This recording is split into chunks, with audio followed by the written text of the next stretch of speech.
anchored in Falls Creek in Vancouver.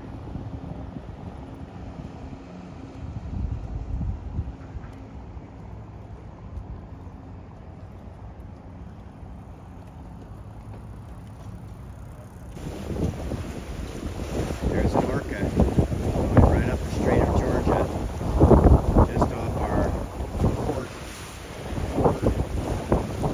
All right, we're anchored today in Falls Creek in the city of Vancouver. I thought it'd be a nice time to do an exterior tour of the boat. You can see here the bow of the boat has a 50-kilogram Bruce anchor on it, and then those two lines coming down are the snubber that go and take the load off of the anchor windlass. Coming down the port side of the boat, you can see the derade vent, and then if you can look here, you can see the hard dodger, and we keep our stand-up paddle boards mounted right on the side for easy deployment. Towards the aft end of the boat, we have our Magma barbecue, life sling, and that rope contraption is the crane or davit that we use for hoisting the dinghy outboard up on board. We have an external propane tank for the barbecue, a couple of solar panels, and the dinghy davits. In the back or stern, we have the fold-out transom ladder, which goes down in the water and luckily can be deployed if you're in the water. So if you fell overboard, you could pull that ladder down and climb right out. Continuing on the aft side, you can see up high on the left is our Starlink, which has been an absolute game changer. We had that mounting system built by Blackline Marine in Canoe Cove, and then our radar and wind generator, and of course the throwing buoy for man overboard. We also have a orange flag there you can see with the yellow pole. That's a man overboard flag, so if someone were to fall overboard, you immediately throw that, and it gives you much greater visibility as to where they are in the water. Continuing around on the starboard stern side, you can see we have a fishing pole mount there, our Fortress stern anchor, and then that reel is what we use for stern tying, and then that fold down fish cleaning table, which unfortunately we haven't had that much opportunity to use, but we hope to do so in the future. Continuing up the starboard side, you can see we have a fold down solar panel. It's about the same size as the ones in the back. They're each about 190 watts or so. Continuing up the side, you can see the in-mast furling main, and again back up to the bow roller, which you can't see the 40-kilogram Rockna Vulcan, which is our primary anchor. It's deployed right now. So back in the cockpit here, this is a center cockpit boat, which is a feature that we really looked for. It being at the helm right in the center of the boat instead of at the back really kind of minimizes how much we're moving around if the seas are a little bit rough. Here at the wheel, we've got some of our Raymarine instruments that can help us with navigation and the autopilot. We also have just push button furling, so we can just push a button to furl the Genoa in and out, as well as the mainsail in and out, which had in-mast furling. We can also operate the bow thruster here. If we want to use that, we can turn that on and off. There are buttons to raise and lower the anchor back here as well. We don't use those very often. We generally are using the foot buttons up at the bow. Okay, so also in the cockpit, we've got some winches here. We've got two really big, beefy winches that we use for the jib sheets or the Genoa sheets, and then we have a manual and an electric smaller winch that we use for the main sheet. and other lines related to the main sail. Up here in the cockpit we have our Raymarine display, which is really serving us well. From here you can actually operate the autopilot. You can have it steer by wind angle, or it can steer to a heading, or it can steer a compass heading, or it can steer to a waypoint. This little black symbol is our boat, and here we are. It shows us in False Creek in Vancouver, where we are anchored. Also in the front we've got a few more displays related to the Raymarine navigation system. You can just find all kinds of information, the true wind speed, the apparent wind speed and angles, the depth of the water, the temperature of the water. If you have targets set with the autopilot, you can see how much further you have to go and how much time that is going to take. We also have a table up here in the cockpit that we use quite a lot. It just folds out here.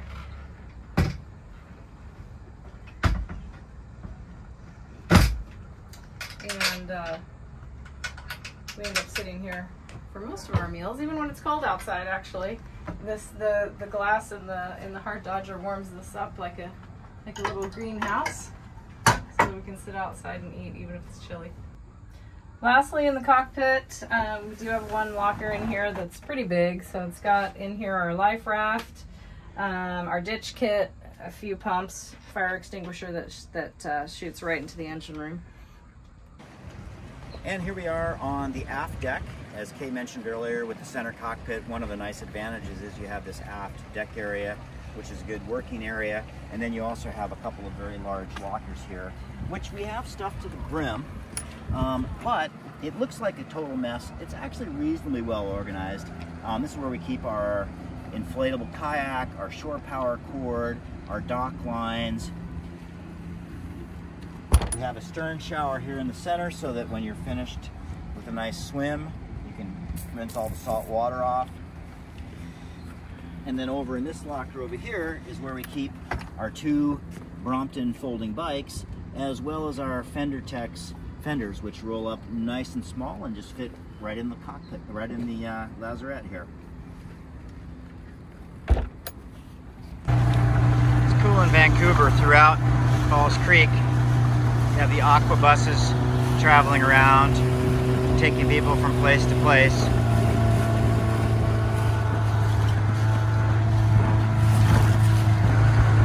And here is the Beagle Spirit, resting peacefully against the Vancouver skyline. It's always nice to come back to the boat after a little expedition.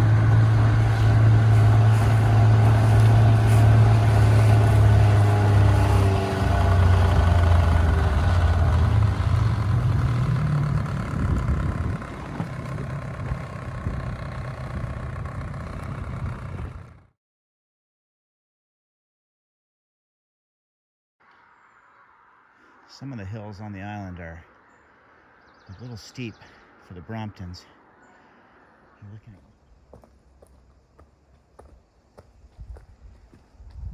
Here's Kay identifying some birds. I think they're turkey vultures. All right, we're back from our hike. Back at the trailhead. Got to get our bikes move back into bike mode now so we can ride back to the marina. Now that the shopping is done, time to load up the bikes for the trip home.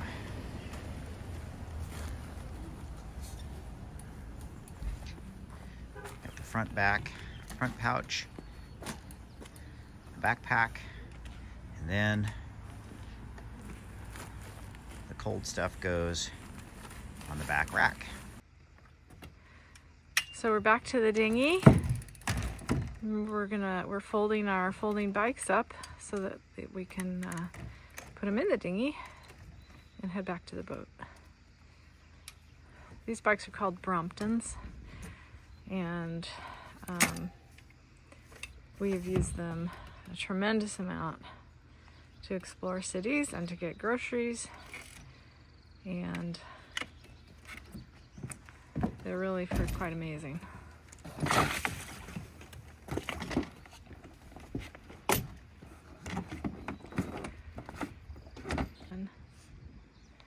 All right, so here's the dinghy loaded up with the bikes, with all of our groceries, with Brett, and believe it or not, I'll squeeze in there too.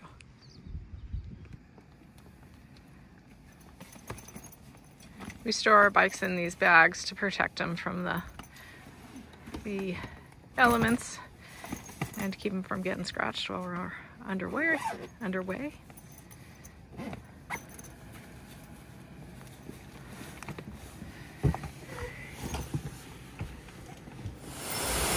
All right, we've anchored in Quatsi Cove and hiked a little ways up a abandoned trail to the most amazing waterfall. And what you can see Kay doing there is rattling her bear bell, because there are definitely bears in the area. You're a little nervous about coming on the hike because there's really no other people at all. But I think it was completely worth it, because this is just an incredible waterfall. And the forest is just so dense. All right, we're now sailing south down the Trincomalee Passage, looking at Salt Spring Island there off to our right. There's the Trincomalee back behind us. It's an absolutely gorgeous day. And there's Galliano Island to our left. And then we're heading down to the south. You can see we're basically on a nice beam reach right now. Wind is about 8 knots true, and we're sailing at about 4 knots, plus a little bit of boost from the current, so it's a pretty pleasant day. And Ray Marine has the helm. Well, we're anchored at Russell tonight, and you can see one of our favorite ferries, the Salish Raven, making its way blissfully under Mount Baker as we enjoy the scenery on Russell Island. And ooh, there's a bald eagle. And a bald eagle flies by. Our laundry is out. And we're enjoying our old fashions on the deck. Coasting. Our depth here is 23. Yeah, I'm gonna start dropping. Are we coasting?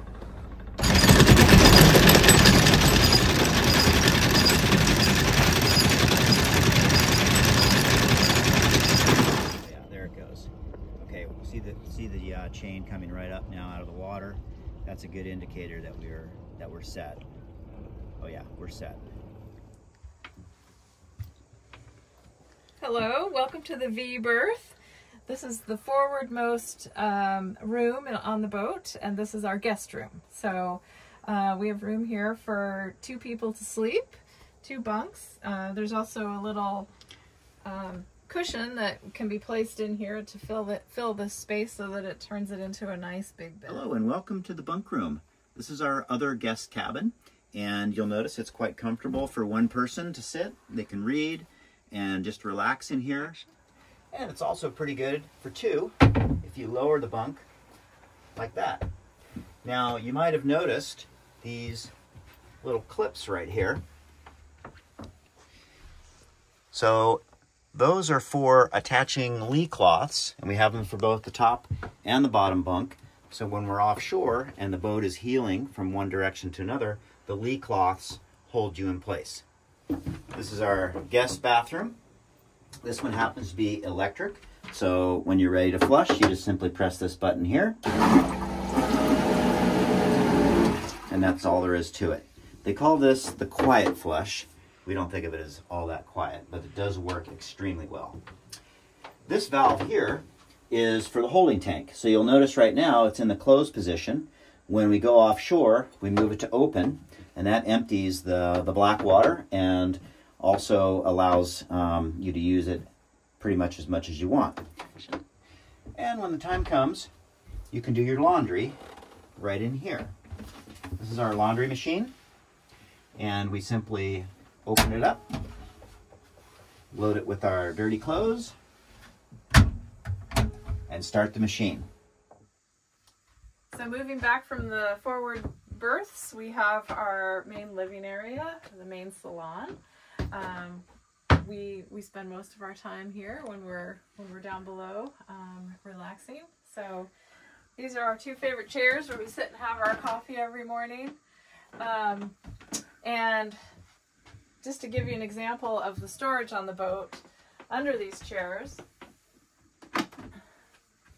which can tip forward, is more spots for putting stuff. So we've got down there our duffel bags and some spare parts and backpacks. Back here is where we keep all of the owner's manuals for all of the different systems and various things that we have on the boat that need a owner's manual. We also have here just an assortment of snacks, cookbooks. And then over here we have our couch and our main table. So this table folds up if we want it to be bigger, and that side comes up as well. We have a TV so that we can watch TV. We've been enjoying March Madness this week. So this couch can actually serve as a bed. It wouldn't normally be used as a bed, but when you're out at sea, if the boat is rocking, this is the most central spot in the boat, so this can actually be a pretty comfortable place to get some rest. And using these little ties up here, you can tie another lee cloth, which is a fabric that comes up and can kind of hold you in place so that you don't roll off the couch. All right, so this is our small galley. We have a stove here, which these little knobs actually let it gimbal, so that if the boat is moving, your pot will stay on the stove and not spill. Got a coffee maker. Back here we've got our dishes. We also have a microwave back here. Room for more dishes and supplies. Here. Up here is our spices. Got a double sink here with filtered water filtered fresh water, and then this is actually extra filtered water that we can drink directly from.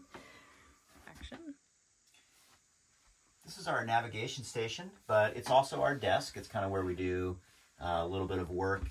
And we have a nice computer desk here. This opens up for more storage underneath. It's also where the main control panel for the electrical system on the boat, the DC electrical system. We have both 12 volt and 24 volt DC on the boat. These switches here are all 12 volt switches, and then from here on over it's all 24 volts. These are our fuel and water tank gauges. And these are diesel heaters. So we have two Webasto diesel heaters which work extremely well. Here we have our chest freezer, and as with our refrigerator, it's basically a deep locker, and we just fill it right up and it works great as a freezer. Okay, and then the final most aft cabin is the master cabin. This is where Brett and I sleep and have all of our things. There's actually room for 3 people. They could sleep back here. One double berth and then a twin berth here. So there's plenty of space. We have room for some books, and we have all our clothing are filling up most of these cabin storage areas back here. All right, and got some nice lockers that can have room for hanging things. Coat hooks. All right, and so this is going to be the master head, the master bathroom. It's a little more spacious than the bathroom up front for the guests. And this is our second toilet. The front toilet was an electric flush toilet. This one is manual, so if for some reason the power failed, we could still use this toilet. And so to flush it, we just pump this little valve, and that flushes the toilet.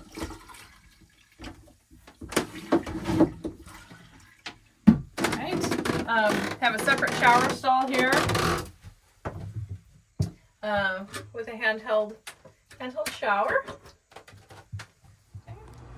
And the final part of our interior boat tour is perhaps one of the most important, the engine room. You can see for a boat this small, the engine room is actually quite sizable. And what's nice about this large engine room is you can actually climb in here and sit on the exhaust and kind of get your work done. I'll give you a quick tour of what's inside. Starting over here, we have the freshwater pressure tank. Keeps our freshwater pressure up and running. That little yellow drum up there is our hot water heater that heats from either the shore power, or when the engine's running, it'll heat when the engine gets hot.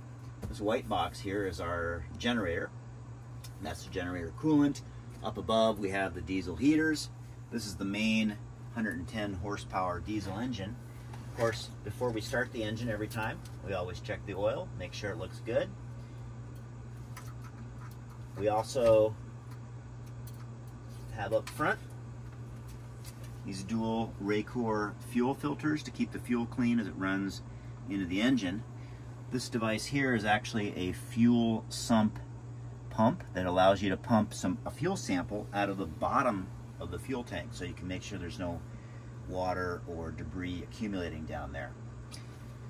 This device right here is actually one of the two autopilot engines. All of the floors come up, and underneath are storage for parts, tanks, etc. Here in the back bedroom we have the spot where we keep all of our water maker filters. We keep track of all the spare parts and where they're located on an inventory spreadsheet, and in particular keep track of the consumables like these water filters so we know when it's time to reorder. Up in the forward part of the boat, underneath the floorboards, is the water making equipment or desalinator. This allows us to take the seawater and make it into drinking water using the battery power. So you can see underneath the floor here there's a variety of filter systems. This black piece is actually the water maker membrane itself, and there's a number of other pre-filters. And when the boat tours are done, it's nice to relax and watch a little of March Madness this time of year. Thanks to the miracle of Starlink, we can watch the games when we're in the marina or at anchor.